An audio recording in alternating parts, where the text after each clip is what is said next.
Luke chapter 15. Now the tax collectors and sinners were all gathering around to hear Jesus. But the Pharisees and the teachers of the law muttered, "This man welcomes sinners and eats with them." Then Jesus told them this parable. Suppose one of you has 100 sheep and loses one of them. Doesn't he leave the 99 in the open country and go after the lost sheep until he finds it? And when he finds it, he joyfully puts it on his shoulders and goes home. Then he calls his friends and neighbors together and says, "Rejoice with me, I have found my lost sheep." I tell you that in the same way there will be more rejoicing in heaven over one sinner who repents than over 99 righteous persons who do not need to repent. Or suppose a woman has 10 silver coins and loses one. Doesn't she light a lamp, sweep the house, and search carefully until she finds it? And when she finds it, she calls her friends and neighbors together and says, "Rejoice with me, I have found my lost coin." In the same way, I tell you, there is rejoicing in the presence of the angels of God over one sinner who repents. Jesus continued, There was a man who had 2 sons. The younger one said to his father, "Father, give me my share of the estate." So he divided his property between them. Not long after that, the younger son got together all he had, set off for a distant country, and there squandered his wealth in wild living. After he had spent everything, there was a severe famine in that whole country, and he began to be in need.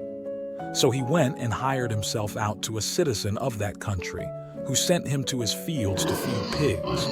He longed to fill his stomach with the pods that the pigs were eating, but no one gave him anything.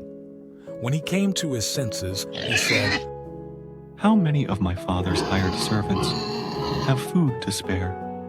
And here I am, starving to death.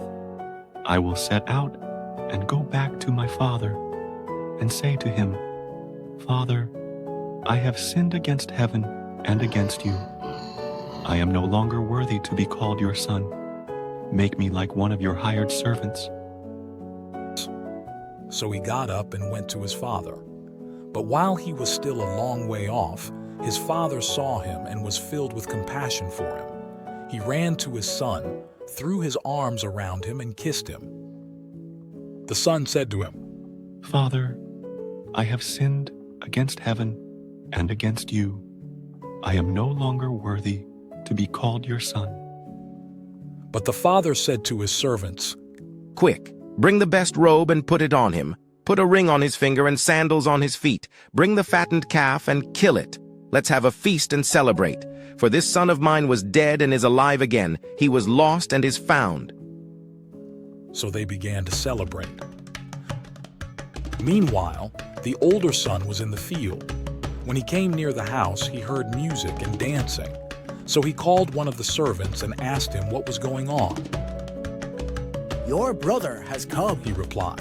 "and your father has killed the fattened calf, because he has him back safe and sound." The older brother became angry and refused to go in. So his father went out and pleaded with him. But he answered his father, "Look, all these years I've been slaving for you and never disobeyed your orders. Yet you never gave me even a young goat, so I could celebrate with my friends. But when this son of yours, who has squandered your property with harlots, comes home, you kill the fattened calf for him." "My son," the father said, "you are always with me, and everything I have is yours. But we had to celebrate and be glad because this brother of yours was dead and is alive again. He was lost and is found."